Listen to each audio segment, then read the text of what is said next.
What? Hi there. Welcome to my channel. I had never believed in ghosts until I experienced one myself. I was 23 years old and working for a private family in London. Got along well with them and their 2 children, especially the youngest, Lily. She was only 5, but we became friends. Her parents would often go out for dinner, leaving me to look after her. And while they were gone, we'd watch scary movies together like Coraline or The Grudge. I know, great choices for a 23-year-old babysitter, but Lily liked those movies. One night when we were watching The Grudge, she told me she didn't want to be scared anymore. She wanted to see something funny. So we switched to Snow White and the 7 Dwarfs. After the movie, she came over and snuggled on the couch with me, falling asleep. I carried her to her room and tucked her into bed.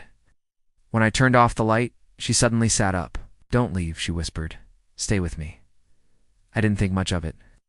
I sat on the edge of the bed and read her a story until she fell back asleep. When I heard her parents pull into the driveway, I left. To get to their home, you have to walk through a long, dark hallway with one flickering bulb hanging from the ceiling.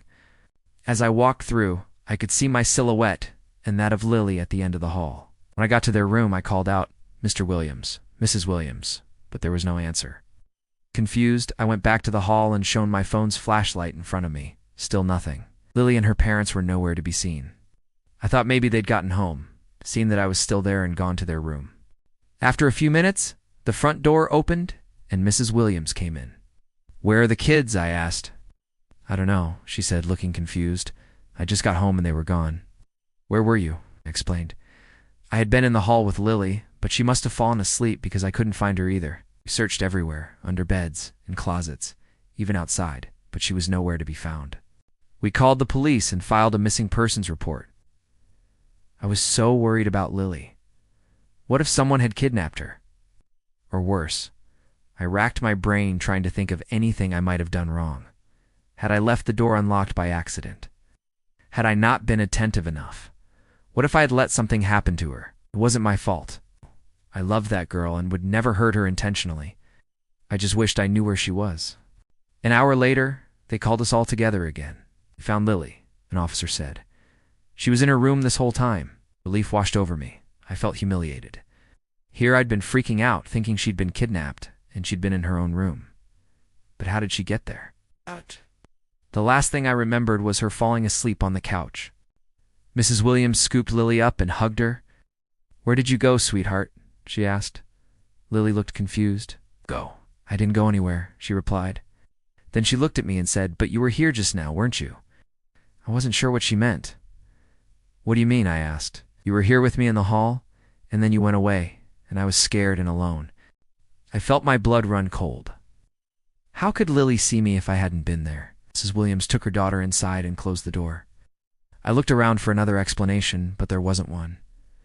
Maybe I had somehow imagined the whole thing. Maybe I really had left, and somehow returned without realizing it. But that didn't make sense. I turned to leave when Mrs. Williams called me back. "How long have you worked for us again?" she asked. I told her I had been with the family for a month. "And how long has Lily been asleep?" "I don't know," I replied. "Maybe 3 hours?" Mrs. Williams looked at me strangely and went back inside. I shrugged and headed home. I couldn't stop thinking about what Lily had said. Had I really been in the hall with her? I couldn't remember. My head pounded and my vision blurred. I laid down on my couch to take a nap when my phone rang. It was Mrs. Williams. "Do you know what time it is?" she asked. "It's 4 a.m. Why are you calling me? I just wanted to check on you." "Are you sure you haven't seen Lily?" "No. Why do you need me to come back?" "No, that's not necessary. Just be careful and lock your doors." And she hung up. I stared at the phone, wondering why she had called me in the middle of the night. Was she worried that someone had broken in and taken Lily? But she knew the police were searching the house. Maybe she had seen me in the hallway with Lily and assumed I had taken her. But I wouldn't do that, would I? The thoughts raced through my head. Suddenly, I heard a knock at the door. Who could that be at this hour? My heart hammered against my ribs as I crept closer to investigate. Whoever it was, they were standing right by the front door. Maybe it was a neighbor checking to see if I was okay. They probably just needed to use my phone. Maybe it was a friend of Mrs. Williams who had called and asked for my number. But why were they knocking? I had my key in my hand ready to unlock the door. When I heard a voice behind me say, "Don't open it," I spun around to see the ghost of a young girl standing in front of me. She looked to be about 5 years old, the same age as Lily. She wore a long nightgown, and her hair covered her face.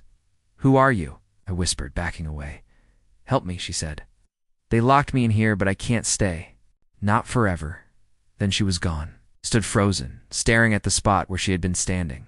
Was I imagining things? Had I been up too late watching horror movies?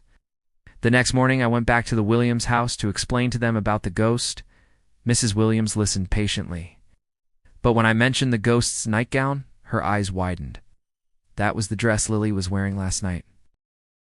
"She must have wandered into my parents' room and taken it," she said. "They're antique collectors and have a room full of vintage clothes. Maybe she climbed in and got stuck." "But what about the ghost? Should I be scared?" Mrs. Williams shook her head. "I don't know what to tell you. This is Lily's home. If there's a ghost here, it must be friendly because it wants to protect her." After that, I never saw the ghost again. But sometimes when I visit Lily, I think I hear her whispering to me in the hallway, asking me to stay with her just a little bit longer. Thanks for watching. If you enjoyed this video, please hit the like button and subscribe for more terrifying tales.